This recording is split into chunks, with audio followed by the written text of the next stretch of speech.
വലൈക്കും വറഹ്മത്തുള്ളാഹി വബറകാതുഹു. പ്രിയപ്പെട്ട 4ാം ക്ലാസ്സിലെ കുട്ടികളെ, നിങ്ങൾക്ക് നാളെ ബുധനാഴ്ച താരീഖിൻ്റെ പരീക്ഷയാണ്. അപ്പോൾ താരീഖിൻ്റെ റിവിഷനാണ് നമ്മൾ നോക്കാൻ പോകുന്നത്. 5 പാഠങ്ങളാണ് നമുക്ക് പരീക്ഷയ്ക്കുള്ളത്. ഒന്നാമത്തെ പാഠം ദഅവത്തിൻ്റെ ആരംഭം.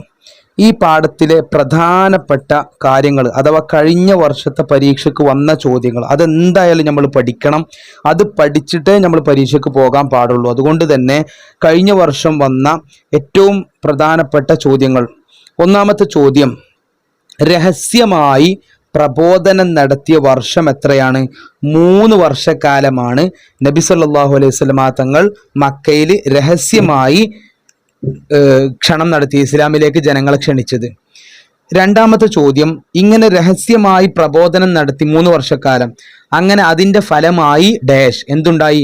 പലരും ഇസ്ലാമിലേക്ക് വന്നു. അപ്പൊ 2 പോയിന്റ് പഠിച്ചു. ഒന്നാമത്തെ പോയിന്റ്, രഹസ്യമായി എത്ര കാലം പ്രബോധനം ചെയ്തു? 3 വർഷം. അടുത്തത് എന്താണ്? അങ്ങനെ രഹസ്യമായി പ്രബോധനം നടത്തിയത് കൊണ്ട് എന്തുണ്ടായി? പലരും ഇസ്ലാമിലേക്ക് വന്നു. ഇനി നമ്മൾ അടുത്തമായി പഠിക്കേണ്ടത് എന്താണ്? ഇതെന്തായാലും ഇത് 100% ഉറപ്പാണ്, പരീക്ഷയ്ക്ക് വരും. പുരുഷന്മാരിൽ ആദ്യം ഇസ്ലാം സ്വീകരിച്ച ആരാണ്? അബൂബക്കർ ബിൻ അബി ഖുഹാഫ റളിയല്ലാഹു അൻഹു എന്ന് പറഞ്ഞാൽ നമ്മൾ അബൂബക്കർ സിദ്ദീഖ് റളിയല്ലാഹു അൻഹു. രണ്ടാമത്തത്, സ്ത്രീകളിൽ ഏറ്റവും ആദ്യം ഇസ്ലാം സ്വീകരിച്ചത് നബി സല്ലല്ലാഹു അലൈഹി വസല്ലം തങ്ങളുടെ ആദ്യത്തെ ഭാര്യ ഖദീജ റളിയല്ലാഹു അൻഹു, ഖദീജത്ത് ബിൻതു ഖുവൈലിദ് റളിയല്ലാഹു അൻഹു. പിന്നെ കുട്ടികളിൽ ആദ്യം ഇസ്ലാം സ്വീകരിച്ച് അലി ഇബ്നു അബി ത്വാലിബ് റളിയല്ലാഹു അൻഹു. അടിമത്വത്തിൽ നിന്ന് മോചിതരായവരിൽ ആദ്യം ഇസ്ലാം സ്വീകരിച്ച് സെയ്ദ് ബിൻ ഹാരിസ റളിയല്ലാഹു അൻഹു. ഇത് നിർബന്ധമായി നിങ്ങൾ പഠിക്കണം. അപ്പോൾ പുരുഷന്മാരിൽ ആദ്യം അബൂബക്കർ സിദ്ദീഖ് റളിയല്ലാഹു അൻഹു ആണ്. സ്ത്രീകളിൽ നബി തങ്ങളുടെ ആദ്യത്തെ ഭാര്യ ഖദീജ ബീവിയാണ്. അങ്ങനെ ഓർത്തു വെച്ചാൽ മതി. അലി റളിയല്ലാഹു അൻഹു പറഞ്ഞ നബി സല്ലല്ലാഹു അലൈഹി വസല്ലം തങ്ങളുടെ പുതിയാപ്പിളയാണ്. ഫാത്തിമ ബീവിനെ കല്യാണം കഴിച്ച പുതിയാപ്പിളയാണ്. അതുകൊണ്ട് അലി ഇബ്നു അബി ത്വാലിബാണ് കുട്ടികളിൽ ആദ്യം ഇസ്ലാം സ്വീകരിച്ച്. അടിമത്ത മോചനം ലഭിച്ചവരിൽ ആദ്യം ഇസ്ലാം സ്വീകരിച്ച് സെയ്ദ് ബിൻ ഹാരിസ റളിയല്ലാഹു അൻഹു. ഇത് നിങ്ങൾ പഠിച്ചതിന് പുറമെ നിങ്ങൾ പഠിക്കേണ്ട ഒരു കാര്യമുണ്ട്. അതെന്താണ്? ഇവരുടെ ഉപ്പയുടെ പേര് പഠിക്കണം. അതായത് കഴിഞ്ഞ വർഷം ഗൾഫിലെ പരീക്ഷയ്ക്ക് വന്ന ഒരു ചോദ്യമാണ്, ഖദീജ ബീവിയുടെ ഉപ്പയുടെ പേരെന്ത്? എവിടെ ഉപ്പയുടെ പേര്? ഇവിടെതാ, ഖദീജ ബിന്തു ഖുവൈലിദ്. കണ്ട, ഖുവൈലിദ് ആണ് ഉപ്പയുടെ പേര്. പഠിച്ചോ? ഖദീജ ബീവിന്റെ ഉപ്പാന്റെ പേരെന്താണ്? ഖുവൈലിദ്. വെരി വെരി ഇമ്പോർട്ടന്റ് ആണ്. ഈ വർഷം നമ്മളെ പരീക്ഷയ്ക്ക് വരാൻ സാധ്യതയുണ്ട്. അതേപോലെ സെയ്ദ് റളിയല്ലാഹുവിന്റെ ഉപ്പന്റെ പേരെന്താണ്? ഹാരിസ റളിയല്ലാഹു അൻഹു. ഹാരിസ റളിയല്ലാഹു അൻഹു. അതിന്റെ കൂടെ നമ്മൾ ബാക്കിയുള്ള ഉപ്പാന്റെ പേരും കൂടി പഠിക്കുക. അലി റളിയല്ലാഹുവിന്റെ ഉപ്പാന്റെ പേരെന്താ? അബി ത്വാലിബ്. അബി ത്വാലിബ്. അതേപോലെ അബൂബക്കർ റളിയല്ലാഹുവിന്റെ ഉപ്പന്റെ പേരെന്താ? അബി ഖുഹാഫ. അബി ഖുഹാഫ. റെഡി. അടുത്തത് ഈ പാഠത്തിൽ പഠിക്കാനുള്ള രഹസ്യ പ്രബോധനവും ആരാധനകളും നടത്തിയിരുന്നത് എവിടെ വെച്ചായിരുന്നു? ദാറുൽ അർക്കം. ദാറുൽ അർക്കം. എങ്ങനെ എഴുതി നോക്കുക? ദാറുൽ അർക്കം. അപ്പൊ ഈ പാഠത്തിലെ പ്രധാനപ്പെട്ട കഴിഞ്ഞ വർഷം വന്ന ചോദ്യങ്ങൾ കഴിഞ്ഞു. ഇനി നമ്മൾ ചോദ്യോത്തരങ്ങൾ നോക്കാം. ഇസ്ലാമിലേക്ക് ആദ്യമായി നബി സല്ലല്ലാഹു അലൈഹി വസല്ലം ജനങ്ങളെ ക്ഷണിച്ചത് എങ്ങനെയാണ്? രഹസ്യമായി. എങ്ങനെ രഹസ്യമായി എന്ന് എഴുതാൻ നോക്ക്. സ്യ എന്നെങ്ങനെ എഴുതാൻ നോക്കല്ലേ? എല്ലാവരും നോക്കിയാട്ടെ. സ്യ. കണ്ടോ? രഹസ്യമായി. അടുത്ത്, രഹസ്യ ക്ഷണം കാരണമായി എന്ത് സംഭവിച്ചു? ഈ ചോദ്യം നമ്മൾ പറഞ്ഞിട്ടുണ്ട്. പലരും ഇസ്ലാമിലേക്ക് വന്നു. ആദ്യമായി ഇസ്ലാം സ്വീകരിച്ചത് ആരെല്ലാം? അത് നമ്മൾ പഠിച്ചു. അടുത്ത്, വ്യക്തമാക്കാം. അതായത് പിതാക്കളുടെ പേര്. കണ്ടോ? ഖദീജ ബീവിന്റെ ഉപ്പാന്റെ പേര് ഖുവൈലിദ്, അബൂബക്കർ റളിയല്ലാഹു അൻഹു അബി ഖുഹാഫ, സെയ്ദ് റളിയല്ലാഹു അൻഹു ഹാരിസ, പിന്നെ അലി റളിയല്ലാഹു അൻഹു അബി ത്വാലിബ്. ഓക്കെ, നമ്മൾ അടുത്ത പാഠത്തിലേക്ക് പോവാണ്.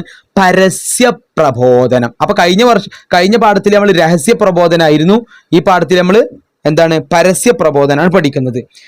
ഇനി രഹസ്യ പ്രബോധനം കഴിഞ്ഞതിന് ശേഷം ഇവിടെ പൂരിപ്പിക്കാനുള്ള ഫസ്റ്റ് ചോദ്യം എന്താണ്? വന്ദിർ അഷീറത്തക ഡാഷ്. എന്താ? അൽ അഖറബീൻ. വന്ദിർ അഷീറത്തക അൽ അഖറബീൻ എന്ന ആയത്ത് നബി സല്ലല്ലാഹു അലൈഹി വസല്ലം തങ്ങൾക്ക് അവതരിപ്പിക്കപ്പെട്ടു. ഇവിടെ 2 ചോദ്യമുള്ളത്. ഒന്ന്, വന്ദിർ അഷീറത്തക ഡാഷ് അൽ അഖറബീൻ. രണ്ടാമത്തെ ചോദ്യം, വന്ദിർ അഷീറത്തക അൽ അഖറബീൻ എന്ന ആയത്ത് നബി സല്ലല്ലാഹു അലൈഹി വസല്ലം തങ്ങൾക്ക് ഡാഷ്. എന്താ? തങ്ങൾക്ക് അവതരിക്കപ്പെട്ടു എന്ന് പറഞ്ഞാൽ അള്ളാഹു ഖുർആനിലെ ആയത്ത് ഇറക്കി എന്നർത്ഥം. അടുത്ത ചോദ്യം, സഫ എന്ന് പറയുന്നത് എന്താണ്? ഒരു പർവ്വതത്തിന്റെ പേരാണ്. സഫ എന്ന് പറയുന്നത് എന്താണ്? പർവ്വതത്തിന്റെ പേരാണ്. പിന്നെ ഖുറൈശി ഗോത്രക്കാരെ നബി സല്ലല്ലാഹു അലൈഹി വസല്ലം തങ്ങൾ വിളിച്ചു. ആരെല്ലാം വന്നു എന്നാണ് ചോദ്യം. അടുത്ത ചോദ്യം എന്താണ്? ആരെല്ലാം വന്നു? പരീക്ഷയ്ക്ക് വന്ന ചോദ്യമാണ്. എന്താ ഉത്തരം? എല്ലാവരും വിളികേട്ട് വന്നു. എല്ലാവരും വിളികേട്ട് വന്നു. അടുത്തത്, ഈ നബി സല്ലല്ലാഹു അലൈഹി വസല്ലം തങ്ങൾ എന്താണ് ആ സഫാ പർവ്വതത്തിന്റെ മുകളിലേക്ക് കൊണ്ടുപോയിട്ട് നബി തങ്ങൾ എന്താ ചോദിച്ചത്? ഇതാ, ഈ പർവ്വതത്തിന്റെ, ഇത് ചിലപ്പോൾ 3 മാർക്കിനോ 4 മാർക്കിനൊക്കെ വലിയ ചോദ്യമായിട്ടാണ് വരിക. അതായത് നമ്മുടെ ചോദ്യ പേപ്പറിന്റെ അപ്പുറത്തെ സൈഡ് ഉണ്ടല്ലോ, അവിടേക്കാണ് ഇത് വരിക, വലിയ ചോദ്യം. ഈ അല്ലെങ്കിൽ പൂരിപ്പിക്കാൻ, ഈ പർവ്വതത്തിന്റെ താഴ്വരയിലൂടെ നിങ്ങളെ ആക്രമിക്കാനായി ഒരു കുതിരപ്പടയാളി സംഘം വരുന്നുണ്ടെന്ന് ഞാൻ പറഞ്ഞാൽ നിങ്ങൾ അത് വിശ്വസിക്കുമോ? ഇതാണ് നബി സല്ലല്ലാഹു അലൈഹി വസല്ലം തങ്ങൾ ചോദിച്ചത്. നബി തങ്ങൾ എന്ത് ചോദിച്ചു? ഈ പർവ്വതത്തിന്റെ താഴ്വരയിലൂടെ നിങ്ങളെ ആക്രമിക്കാനായി ഒരു കുതിരപ്പടയാളി സംഘം വരുന്നുണ്ടെന്ന് ഞാൻ പറഞ്ഞാൽ നിങ്ങൾ വിശ്വസിക്കുമോ? ഈ ചോദ്യത്തിന് എന്തായിരുന്നു അവരുടെ മറുപടി? ഞങ്ങളത് വിശ്വസിക്കും. പിന്നെ കാരണം ഞങ്ങൾ നിന്നിൽ നിന്ന് ഒരു കളവും അനുഭവിച്ചിട്ടില്ല. പിന്നെ ഇവിടെ ഈ പാഠത്തിലെ മറ്റൊരു ചോദ്യം, നിങ്ങളുടെ ശരീരങ്ങളെ നരകത്ത് തൊട്ട് ഡാഷ്, എന്താ? നിങ്ങൾ രക്ഷിക്കുക, നിങ്ങൾ രക്ഷിക്കുക, നിങ്ങൾ രക്ഷിക്കുക. പഠിച്ചില്ലേ? അടുത്തത്, നബി സല്ലല്ലാഹു അലൈഹി വസല്ലം തങ്ങളുടെ പിതൃവ്യന്റെ പേരെന്താണ്? അബൂലഹബ്. എന്താണ്? അബൂലഹബ്. അടുത്ത, അബൂലഹബ് എന്താണ് പറഞ്ഞത്? തബ്ബല്ലക അലിഹാദാ ജമഅതന, തബ്ബല്ലക അലിഹാദാ ജമഅതന, നിനക്ക് നാശം, ഇതിനാണോ നീ ഞങ്ങളെ വിളിച്ചു കൂട്ടിയത്? അപ്പൊ ഈ പാഠത്തിലെ പ്രധാനപ്പെട്ടത് കഴിഞ്ഞു. തബ്ബത് യദാ അബീ ലഹബ് എന്ന സൂറത്ത് അവതരിപ്പിക്കപ്പെടുകയുണ്ടായി. ഇനി നോക്കുക, നമുക്ക് ചോദ്യോത്തരങ്ങൾ നോക്കാം. ഖുറൈശ് ഗോത്രക്കാരെ സഫാ പർവ്വതത്തിന് വിളിച്ചത് ആരാണ്? വെരി വെരി സിമ്പിൾ, നമ്മുടെ നബി മുഹമ്മദ് സല്ലല്ലാഹു അലൈഹി വസല്ലം. അവരോട് നബി സല്ലല്ലാഹു അലൈഹി വസല്ലം ചോദിച്ചത് എന്താണ്? അത് നമ്മൾ പറഞ്ഞു. അവർ മറുപടി പറഞ്ഞത് അതും നമ്മൾ പറഞ്ഞു. നബി സല്ലല്ലാഹു അലൈഹി വസല്ലം തങ്ങൾക്ക് ഖുറൈശ് ഗോത്രക്കാരെ വിളിച്ചു. ആരെല്ലാം വന്നു? എല്ലാവരും വന്നു. വെരി വെരി ഇമ്പോർട്ടൻ്റ് ആണ്, കഴിഞ്ഞ വർഷം വന്നതാണ്. നിങ്ങൾ നിങ്ങളുടെ ശരീരത്തെ നരകത്തിൽ നിന്ന് ഡാഷ്, എന്താ? രക്ഷിക്കുക. ഇത് ആര് പറഞ്ഞു? നബി സല്ലല്ലാഹു അലൈഹി വസല്ലം പറഞ്ഞു. പിന്നെ ഇതിനാണോ നീ ഞങ്ങളെ വിളിച്ചുകൂട്ടി? ആര് പറഞ്ഞു? അബൂലഹബ് പറഞ്ഞു. അടുത്ത, രഹസ്യ പ്രബോധനം എത്ര വർഷമാണ്? 3 വർഷം. വന്ദിർ അഷീറത്തക്കൽ അഖറബ്, ഇത് കഴിഞ്ഞ വർഷം പരീക്ഷയ്ക്ക് വന്നാട്ടോ. അടുത്ത, പിതൃവ്യൻ അബൂലഹബ്. തബ്ബത്ത് സൂറത്തുൽ മസദ്. എന്താണ് പേര്? തബ്ബത് യദാ അബീ ലഹബിൻ വതബ്ബ് എന്ന് പറഞ്ഞ സൂറത്തില്ലേ, ആ സൂറത്തിന്റെ പേരെന്താ? സൂറത്തുൽ മസദ്, മസദ്, മസദ്. അടുത്ത, ഖുറൈശ് ആരാണ്? ഗോത്രം, ഖുറൈശ് ഗോത്രം. അപ്പൊ ഈ പാഠത്തിലെ പ്രധാനപ്പെട്ട കഴിഞ്ഞു. ഇനി നമ്മൾ അടുത്ത പാഠത്തിലേക്ക് പോകണം. ആദ്യത്തെ പാലായനം. എന്താ പാലായനം എന്ന് പറഞ്ഞാൽ? അതായത് ഒരു നാട്ടിൽ നിന്ന് മറ്റൊരു നാട്ടിലേക്ക് എല്ലാം ഉപേക്ഷിച്ച്, നമ്മളെ വീടും കുടുംബമൊക്കെ ഉപേക്ഷിച്ച് നമ്മൾ പോണീനെന്ന് പറയാ പാലായനം എന്ന് പറയുക. അപ്പൊ നബി സല്ലല്ലാഹു അലൈഹി വസല്ലം തങ്ങളും സ്വഹാബികളും മക്കയിൽ നിന്ന് മദീനയിലേക്ക് എന്തായി? പാലായനം ചെയ്തു. പാലായനം ചെയ്യുന്നതിന്റെ കാരണങ്ങൾ എന്തൊക്കെയാണ്? ആവശ്യത്തിന് ആൾബലമില്ല, പിന്നെ വേണ്ടത്ര ശക്തിയുമില്ല, തിരിച്ചടിക്കാൻ അള്ളാഹുവിന്റെ അനുവാദവുമില്ല. അപ്പോൾ നാം അവിടെ നിന്ന് മാറി നിൽക്കണം, അതല്ലേ ബുദ്ധി. ഈ ഒരു അവസ്ഥയായിരുന്നു മക്കയിൽ അക്കാലത്ത് മുസ്ലിങ്ങൾക്കുണ്ടായത്. അപ്പോൾ അക്കാലത്ത് മുസ്ലിങ്ങൾക്ക് ഉണ്ടായിരുന്ന അവസ്ഥ ഈ 3 പെട്ടിയാണ്. എന്തൊക്കെ? ആവശ്യത്തിന് ആൾബലമില്ല, വേണ്ടത്ര ശക്തിയുമില്ല, തിരിച്ചടിക്കാൻ അള്ളാഹുവിന്റെ അനുവാദവുമില്ല. ഇല്ല ഇല്ല ഇല്ല ഇല്ല. പാട്ട് പഠിച്ചില്ലേ? ഇനി ഈ പാഠത്തിൽ ഏറ്റവും പ്രധാനപ്പെട്ട ചോദ്യം എന്താണ്? ആഫ്രിക്കൻ വൻകരയിലെ പെട്ട എത്യോപ്യയിലേക്ക് പോകാൻ നബി സല്ലല്ലാഹു അലൈഹി വസല്ലം തങ്ങൾ പറഞ്ഞു, അല്ലെ? എന്താണ് നബി തങ്ങൾ പറഞ്ഞത്? അഭയാർത്ഥികളായി എത്തുന്നവർക്ക് അഭയം നൽകുന്ന ഒരു രാജാവുണ്ട് അവിടെ. ഇത് ആര് പറഞ്ഞു? നബി സല്ലല്ലാഹു അലൈഹി വസല്ലം തങ്ങൾ പറഞ്ഞു. ആരോട് പറഞ്ഞു? നബിന്റെ കൂടെയുള്ള സ്വഹാബികളോട് പറഞ്ഞു, അല്ലെ? അപ്പൊ ഒന്നാമത്തെ ചോദ്യം, അഭയാർത്ഥികളായി എത്തുന്നവർക്ക് അഭയം നൽകാൻ ഒരു രാജാവുണ്ട് അവിടെ. ആരെ കുറിച്ചാ പറഞ്ഞത്? നജാഷി രാജാവിനെ കുറിച്ചാ പറഞ്ഞത്. എവിടെയാണത്? ആഫ്രിക്കൻ വൻകരയിൽപ്പെട്ട എത്യോപ്യയിൽ. ഓക്കെ, ഇനി അപ്പൊ ആരാ പറഞ്ഞത്? ഇത് നബി സല്ലല്ലാഹു അലൈഹി വസല്ലം തങ്ങൾ പറഞ്ഞു. അടുത്തത്, എത്യോപ്യ അന്ന് ഭരിച്ചിരുന്നത് ആരായിരുന്നു? നജാഷി രാജാവായിരുന്നു, നജാഷി രാജാവ്. ഇനി വളരെ പ്രധാനപ്പെട്ട വെരി വെരി ഇമ്പോർട്ടൻ്റ് ആണ് കണക്ക്. അതായത് 2 കണക്ക് ഇവിടെ പഠിക്കണം. ആദ്യം പോയത് എത്ര, രണ്ടാമത് പോയത് എത്ര. ആദ്യം ഈ ആഫ്രിക്കയിലെ എത്യോപ്യയിലേക്ക് പോയത് എത്രയാണ്? ആദ്യം 10 പുരുഷന്മാരും 4 സ്ത്രീകളും. 10-4 10-4 10 മണി 4 മിനിറ്റ് ആയിട്ട് 10-4 ഓർത്താൻ വെച്ച് 10 പുരുഷന്മാര് 4 സ്ത്രീകളും എത്യോപ്യയിലേക്ക് പോയത്. ഇതാണ് ആദ്യത്തെ പാല. അപ്പൊ 2 പാലായനുണ്ട്. ആദ്യത്തെ പാലായനം 10-4 പോയതെന്ന് ആലോചിച്ചാൽ മതി. അതായത് 10-4 എന്ന് പറഞ്ഞാൽ 10 പുരുഷന്മാരും 4 സ്ത്രീകളും. പഠിച്ചില്ലേ? അടുത്തത്, നുബുവത്തിന്റെ 5-ാം വർഷം റജബ് മാസത്തിലായിരുന്നത്. വെരി വെരി ഇമ്പോർട്ടൻ്റ് ആണ്. അതായത് ഏത് വർഷമാണ് ആദ്യത്തെ പാലായനം? നുബുവത്തിന്റെ 5-ാം വർഷം. കഴിഞ്ഞ വർഷം ചോദിക്കാത്തതുകൊണ്ട് ഈ ചോദ്യം ചോദിക്കാൻ സാധ്യത ഉണ്ട്. നുബുവത്തിന്റെ 5-ാം വർഷമാണ് ആദ്യ പാലായനം. Ready, set. അടുത്തത്, 3 മാസക്കാലം അവർ അവിടെ സുരക്ഷിതമായി താമസിച്ചു. മക്കയിലുള്ള എല്ലാവരും ഇസ്ലാം സ്വീകരിച്ചു എന്ന ഒരു വാർത്ത ഇതിനിടെ പരന്നു. അതിനെ തുടർന്ന് അവർ സ്വദേശത്തേക്ക് തിരിച്ചെത്തി. എന്നാൽ ആ വാർത്ത ശരിയായിരുന്നു. അപ്പൊ ഫേക്ക് ന്യൂസ് വന്നു. അതൊക്കെ പോട്ടെ. അടുത്തത്, ഇനി 2-ാമത്തെ കണക്ക് നമ്മൾ പഠിക്കേണ്ടത് എന്താ? വീണ്ടും അങ്ങോട്ട് പോകാൻ നബി സല്ലല്ലാഹു അലൈഹി വസല്ലം പറഞ്ഞു. എന്നിട്ട് എന്താ തുടർന്ന് 8-3 എത്ര 83 പുരുഷന്മാരും 18 സ്ത്രീകളും അങ്ങോട്ട് പുറപ്പെട്ടു. ഇതാണ് എന്ത് രണ്ടാമത്തെ പാലായനം. അപ്പൊ 2 പാലായനം പഠിച്ചു. ഒന്നാം പാലായനം എപ്പോഴാണ്? നുബുവ്വത്തിന്റെ 5-ാം വർഷം. രണ്ടാമത്തെ പാലായനത്തിന്റെ വർഷം ഇവിടെ കൊടുത്തിട്ടില്ല. ഓക്കെ, പക്ഷെ കണക്ക് പറയണം. എത്രയാണ്? 83-18 രണ്ടാമത്തെ. മറ്റേതോ 10-4 10 പുരുഷന്മാർ 4 സ്ത്രീകളും. ഇവിടെ 83 പുരുഷന്മാരും 18 സ്ത്രീകളും. ഓക്കെ, സെറ്റ് അല്ലേ? ഇനി നമുക്ക് നോക്കാം, ചോദ്യങ്ങൾ നോക്കാം. അഭയാർത്ഥികളായി എത്തുന്നവർക്ക് അഭയം നൽകുന്ന ഒരു രാജാവിന്റെ പേരെന്ത്? വളരെ സിമ്പിൾ ആണ്, നജാഷി രാജാവ്. നോക്ക, നജാഷി എങ്ങനെ ഇത് നോക്കാം, നജാഷി രാജാവ്. അടുത്ത എത്യോപ്യയിലേക്ക് ആദ്യം പോയത് എത്ര? 10-4 നമ്മൾ പഠിച്ചു, 10-4 സമയത്തിനാണ് പോയത്. അടുത്ത എത്യോപ്യയിലേക്കുള്ള രണ്ടാം യാത്രയിൽ പോയത് എത്ര? 83-18 വിശ്വാസികൾ എത്യോപ്യയിലേക്ക് പാലായനം ചെയ്തു. എന്താ കാരണം? മക്കയിൽ എന്തില്ല? ആവശ്യത്തിന് ആൾബലമില്ല, വേണ്ടത്ര ശക്തിയുമില്ല, തിരിച്ചടിക്കാൻ അള്ളാഹുവിന്റെ അനുവാദവുമില്ല. അടുത്ത് ആദ്യം പോയവരെല്ലാം 3 മാസങ്ങൾക്ക് ശേഷം മക്കയിലേക്ക് തന്നെ തിരിച്ചു മടങ്ങി. ഇതൊന്നും ഇമ്പോർട്ടൻ്റ് അല്ല കേട്ടോ. ഏതായാലും നമ്മൾ ഓർത്തു വെക്കുക, എന്താണ് അവര് തെറ്റായ ഒരു വാർത്ത കേട്ടു. എന്താണ്? മക്കയിലുള്ള എല്ലാവരും ഇസ്ലാം സ്വീകരിച്ചു എന്ന വാർത്ത കേട്ടു. അടുത്തത് ആര് പറഞ്ഞു? അഭയാർത്ഥികളായി ഇത് പ്രധാനപ്പെട്ട ഈ പരീക്ഷയ്ക്ക് വന്നിട്ടുണ്ട്. അഭയാർത്ഥികളായി എത്തുന്നവർക്ക് അഭയം നൽകുന്ന രാജാവുണ്ട്. ഇത് ആര് പറഞ്ഞതാണ്? നബി സ്വല്ലല്ലാഹു അലൈഹി വസല്ലം തങ്ങൾ പറഞ്ഞതാണ്. ആരെ കുറിച്ച് പറഞ്ഞതാണ്? ആഫ്രിക്കൻ വൻകരയിലെ എത്യോപ്യയിലെ രാജാവായ നജാഷി രാജാവിനെ കുറിച്ച് പറഞ്ഞതാണ്. അപ്പൊ ഈ പാഠത്തിൽ പ്രധാനമാണ്. ഇനി നമ്മൾ 4ാമത്തെ പാഠത്തിലേക്ക് പോവാണ്. 4ാമത്തെ പാഠത്തിൽ ഏറ്റവും പ്രധാനപ്പെട്ടത് എന്താണ്? എത്യോപ്യ എന്ന് പറയുന്നത് എവിടെയുള്ള രാജ്യമാണ്? ഏതാണ്? കിഴക്കൻ ആഫ്രിക്കയിലെ എത്യോപ്യ. ശരിക്ക് പഠിച്ചു വെക്കണം, പരീക്ഷയ്ക്ക് വന്ന ചോദ്യമാണ്. ഈ ആഫ്രിക്കയുടെ ഏത് ഭാഗത്താണ് എത്യോപ്യ? കിഴക്കൻ ആഫ്രിക്കയിൽ എത്യോപ്യ. പഠിച്ചില്ലേ? കിഴക്കൻ ആഫ്രിക്കയിലെ എത്യോപ്യ. പിന്നെ കിഴക്കൻ ആഫ്രിക്കയിലെ എത്യോപ്യ, അത് സെറ്റ് അല്ലേ? അടുത്തത് കിഴക്കൻ ആഫ്രിക്കയിലെ എത്യോപ്യ ഭരിച്ചിരുന്നത് ആരായിരുന്നു? രാജ്യം ഭരിച്ച ആരായിരുന്നു? അസ്ഹിമത്ത് എന്ന രാജാവായിരുന്നു. വെരി വെരി ഇമ്പോർട്ടൻ്റ് ആണ്. ഇതും പഠിക്കണം. അതായത് ഒരു വട്ടം പരീക്ഷയ്ക്ക് ഇങ്ങനെ വന്നത്. എങ്ങനെ? അസ്ഹിമത്ത് എന്ന ഡാഷ് ആരാണ്? രാജാവായിരുന്നു. ഇത് സിമ്പിളാണ്, പക്ഷെ പേര് ഓർത്തു വെക്കണം. എന്താണ്? അസ്ഹിമത്ത്. പിന്നെ ഏത് ആഫ്രിക്കയാണ്? കിഴക്കൻ ആഫ്രിക്ക. എത്യോപ്യ കിഴക്കൻ ആഫ്രിക്കയിൽ എത്യോപ്യ. അപ്പൊ എത്യോപ്യ എവിടെയാണ്? കിഴക്കൻ ആഫ്രിക്കയിൽ. Set ready. അപ്പോ എത്യോപ്യ എവിടെയാണ്? കിഴക്കൻ ആഫ്രിക്കയിൽ. അവിടുത്തെ രാജാവാരാണ്? അസ്ഹിമത്ത് എന്ന രാജാവായിരുന്നു. ഇനി നജാഷി രാജാക്കന്മാർക്ക് പറയുന്ന മറ്റൊരു പേരെന്താണ്? നേഗസ് എന്നാണ് അറിയപ്പെടുന്നത്. എന്ത് പേരിൽ അറിയപ്പെടുന്നത്? നേഗസ്. ഇത് പരീക്ഷയ്ക്ക് വന്നാണ്. നേഗസ്. പിന്നെ അദ്ദേഹം ആരായിരുന്നു? അനർബി രാജാവായിരുന്നു. പരീക്ഷയ്ക്ക് ഇങ്ങനെ മാച്ച് ചെയ്യാൻ വന്നിട്ടുണ്ട്. അതായത് അനർബി രാജാവ് എന്ന് ഒരു ഭാഗത്ത് വരും, മറ്റൊരുത്ത് അസ്ഹിമത്ത് എന്ന് വരും. അപ്പൊ അനർബി രാജാവും അസ്ഹിമത്തുമാണ് മാച്ച് ചെയ്യുന്നത്. എന്ത് കാരണം? അനർബി എന്ന് പറഞ്ഞാൽ അറബി അല്ലാത്ത ആളാണ്. അതായത് നമ്മൾ മലയാളിയല്ലേ, അതേപോലെ അറബി രാജ്യത്ത് ജീവിച്ച് അവിടെ ജനിച്ചു വളർന്ന ആൾക്കാണ് അറബി എന്ന് പറയാം. ഇപ്പോൾ നമ്മളൊക്കെ മലയാളികളാണ്, നമ്മൾ അറബിയാണോ? അല്ല. അപ്പൊ നമ്മളെ കുറിച്ച് എന്ത് പറയാം? അനർബി എന്ന് പറയും. അപ്പോൾ ഈ ആഫ്രിക്ക എന്ന് പറയുന്ന അറേബ്യൻ രാജ്യമല്ല, അപ്പൊ അനർബി രാജാവാണ്. അപ്പൊ അദ്ദേഹം എന്താണ്? അനർബി രാജാവ്. അദ്ദേഹം ആദ്യ കാലത്ത് തന്നെ ഇസ്ലാം സ്വീകരിച്ചിരുന്നു. ഇവിടെ തെറ്റ് തിരുത്താൻ വരാറുണ്ട്. അതായത് അനർബി രാജാവ് പിന്നെ ഇസ്ലാം സ്വീകരിച്ചിരുന്നില്ല എന്ന് വരും. അത് തെറ്റാണ്. ആദ്യ കാലത്ത് തന്നെ ഇസ്ലാം സ്വീകരിച്ചിരുന്നു. പിന്നെ ഈ പാഠത്തിലെ മറ്റൊരു ചോദ്യമാണ് എന്ത്?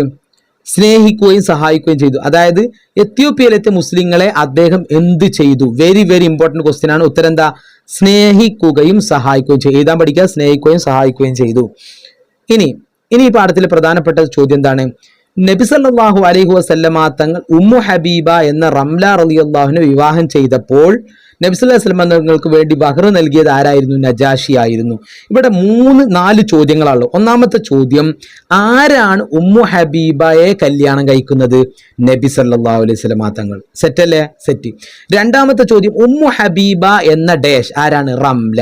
അപ്പൊ ഇന്നത്തെ ഇവിടെ 2 പേര്, കുറെ ആൾ ഒരാൾക്ക് 2-3 പേരൊക്കെ ഉണ്ടാവില്ലേ? അപ്പൊ ശരിക്കുള്ള പേരെന്താ? റംല. പിന്നെ വിളിപ്പേരാണെന്ത്? ഉമ്മു ഹബീബ. അപ്പൊ 2 പേര് പഠിച്ചില്ലേ? 2 ആളും ഒരാൾ തന്നെ. റംല എന്ന് പറയുന്ന ഉമ്മാന്റെ ഒരു പേരാണെന്ത്? ഉമ്മു ഹബീബ. ഈ ഉമ്മാനെ കല്യാണം കഴിക്കുന്നത് ആരാണ്? നബി സല്ലല്ലാഹു അലൈഹി വസല്ലം തങ്ങളാണ്. അപ്പൊ കല്യാണം കഴിക്കുമ്പോൾ മഹർ കൊടുക്കണമല്ലോ. മഹർ കൊടുത്തത് ആരാണ്? നജാഷി രാജാവാണ്. 3 പോയിന്റ് അവിടെ പഠിച്ചില്ലേ? അപ്പൊ നജാഷി രാജാവ് നബി സല്ലല്ലാഹു അലൈഹി വസല്ലം തങ്ങൾ ഉമ്മു ഹബീബ എന്ന റംലയെ റളിയല്ലാഹുവിനെ കല്യാണം കഴിക്കുമ്പോൾ നജാഷി രാജാവാണ് എന്ത് കൊടുത്തത്? മഹർ നൽകിയത്. അപ്പൊ ഈ 3 ചോദ്യം ഇവിടെ വന്നിട്ടുണ്ട്. ഇനി അഥവാ മഹർ നൽകിയത് ഇപ്രാവശ്യം വരികയാണെങ്കിൽ അതും ശ്രദ്ധിക്കാം. മഹർ നൽകിയത്. അടുത്തത് പിന്നെ ഈ പാഠത്തിൽ വന്ന ചോദ്യം, നബി സല്ലല്ലാഹു അലൈഹി വസല്ലം തങ്ങളെ നേരിൽ കാണാത്തതിനാൽ അദ്ദേഹം ഡാഷ് എന്താ? സ്വഹാബികളിൽ പെടുന്നില്ല. ഇനി തിരിച്ചു ചോദ്യം വരാം, അദ്ദേഹം സ്വഹാബികളിൽ പെടുന്നില്ല എന്തുകൊണ്ട്?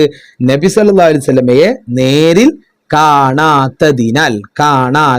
പഠിച്ചില്ലേ? അപ്പൊ നബി സല്ലല്ലാഹു അലൈഹി വസല്ലമ തങ്ങളെ നേരിൽ കാണാത്തതിനാൽ അദ്ദേഹം ബാക്കി പറയട്ടെ സ്വഹാബികളിൽ പെടുന്നില്ല.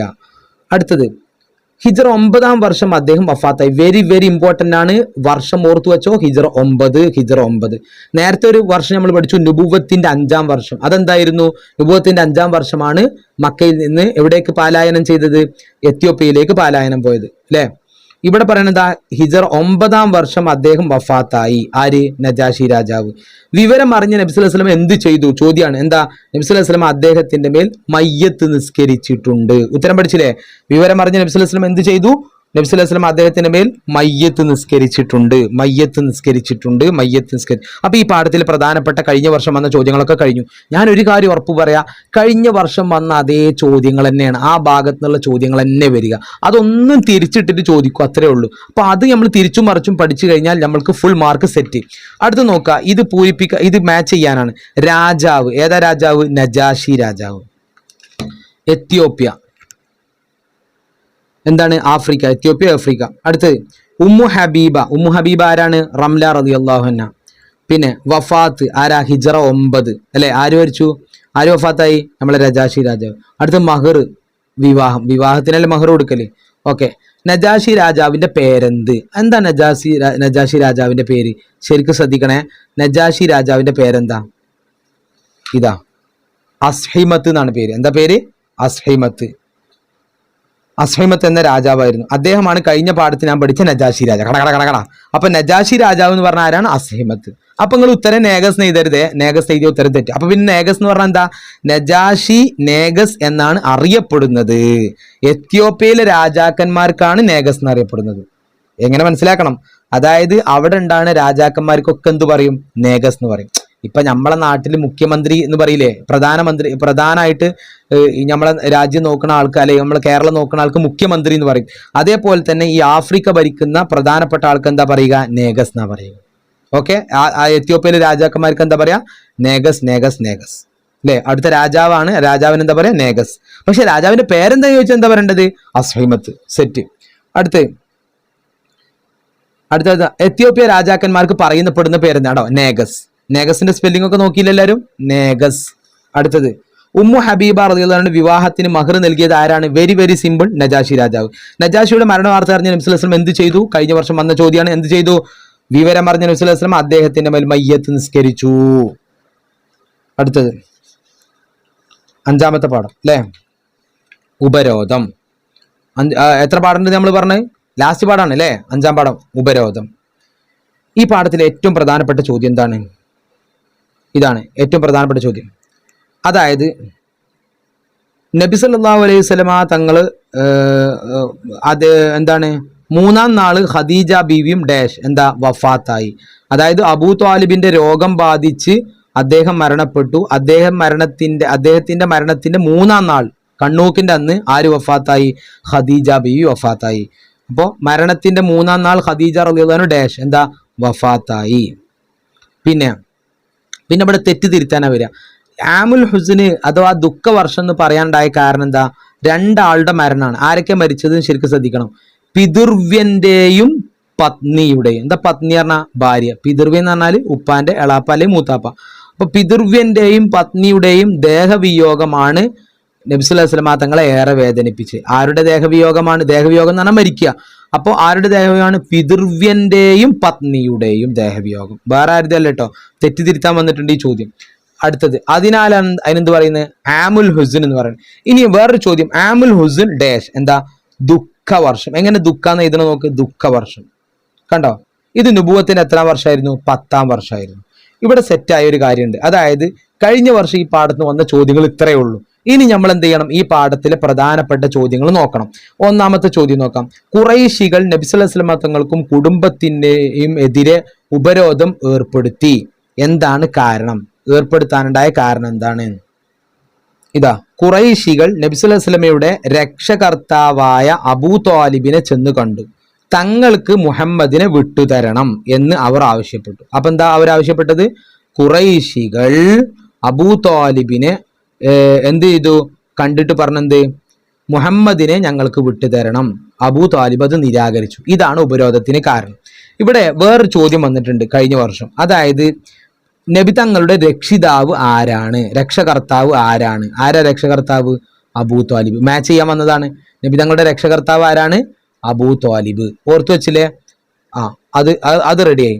പിന്നെ രണ്ടാമത്തെ ചോദ്യം, നുബുവത്തിന്റെ 10-ാം വർഷത്തിന് ആമുൽ ഹുസ്ൻ എന്ന് പറയാനുണ്ടായ കാരണം എന്താണ്? നബി സല്ലല്ലാഹു അലൈഹി വസല്ലമ തങ്ങളുടെ പിതൃവ്യന്റെയും പത്നിയുടെയും ദേഹവിയോഗം നബി സല്ലല്ലാഹു അലൈഹി വസല്ലമയെ ഏറെ വേദനിപ്പിച്ചു. ഇത് എഴുതിയാൽ മതി. ഇത് എഴുതി അതിന്റെ ഉത്തരമായി. എന്തുകൊണ്ടാണ് ആമുൽ ഹുസ്ൻ എന്ന് പറയാൻ കാരണം? അതാണ് അതിന്റെ ഉത്തരം. അടുത്ത ഉത്തരം എഴുതാം.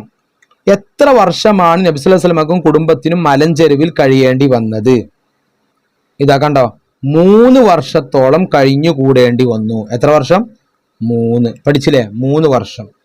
മതിയായ വെള്ളവും ഭക്ഷണവും ഇല്ലാതെ അവർക്ക് അവിടെ 3 വർഷം കഴിയേണ്ടി വന്നു. ആരാണ് നബി സല്ലല്ലാഹു അലൈഹി വസല്ലമക്കും കുടുംബത്തിനും എതിരെ ഉപരോധം ഏർപ്പെടുത്തിയത്? ഉത്തരം വളരെ സിമ്പിളാണ്. ഖുറൈശികൾ യോഗം ചേർന്ന് നബി സല്ലല്ലാഹു അലൈഹി വസല്ലമക്കും കുടുംബത്തിനുമെതിരെ ഉപരോധം പ്രഖ്യാപിച്ചു. ആരാണ്? ഖുറൈശികൾ. അടുത്തത് ഓർമ്മിച്ചെടുക്കാം, ഉസ്താദിനോട് ചോദിക്കാം. ഇതൊന്നും പ്രധാനപ്പെട്ടതല്ല. അബൂ താലിബിന്റെ സംരക്ഷണം തുടങ്ങുമ്പോൾ നബി സല്ലല്ലാഹു അലൈഹി വസല്ലമക്ക് പ്രായം എത്രയാണ്? 8 വയസ്സ്. അടുത്ത അബൂ താലിബിനോടൊപ്പം നബി സല്ലല്ലാഹു അലൈഹി വസല്ലമ ചെയ്ത യാത്ര, പിന്നെ ഖദീജ ബീവിയുമായുള്ള നബി സല്ലല്ലാഹു അലൈഹി വസല്ലമ തങ്ങളുടെ വിവാഹം, അതൊക്കെ ഓർമ്മിച്ചെടുക്കാനാണ് പറയുന്നത്. ഇനി നോക്കാം. ഇനി കഴിഞ്ഞ വർഷം അരക്കൊല്ല പരീക്ഷയ്ക്ക് ഈ പാടുന്ന വരുന്ന ചോദ്യമാണ് എന്ത്? ഉപരോധം വന്നതോടെ നബി സല്ലല്ലാഹു അലൈഹി വസല്ലമക്കും കുടുംബത്തിനും വീട് വിട്ടു ഒരു ഡാഷ്, എന്താ ഉത്തരം? മലഞ്ചെരുവിലേക്ക് മാറേണ്ടി വന്നു. അപ്പൊ ഇത് ഈ വർഷം പരീക്ഷക്ക്, കാക്കൊല്ല പരീക്ഷയ്ക്ക് വരാൻ സാധ്യത ഉണ്ട്. എങ്ങനെ ഇത് നോക്കാം? മലഞ്ചെരുവ്. കണ്ടോ? മലഞ്ചെരുവ്. ഓക്കെ. പിന്നെ ഈ പാഠത്തിൽ പ്രധാനപ്പെട്ടത്, ഇവിടെ അബൂ ത്വാലിബിന്റെ മരണം എപ്പോഴാണ്? ഏത് വർഷമാണ്? ഇവിടെ നമ്മൾ ആമുൽ ഹുസ്ൻ എത്രാം വർഷം പറഞ്ഞത്? നുബുവത്തിന്റെ 10-ാം വർഷം. അതന്നെയാണ് ഏത്? അബൂ ത്വാലിബിന്റെ മരണവും. അപ്പൊ പരീക്ഷയ്ക്ക് അങ്ങനെ തിരിച്ച് നമ്മൾ കൺഫ്യൂഷൻ ആക്കാൻ ഒരു ചോദ്യം വരും. അബൂ ത്വാലിബിന്റെ മരണം ഏത് വർഷമായിരുന്നു? നുബുവത്തിന്റെ 10-ാം വർഷമായിരുന്നു.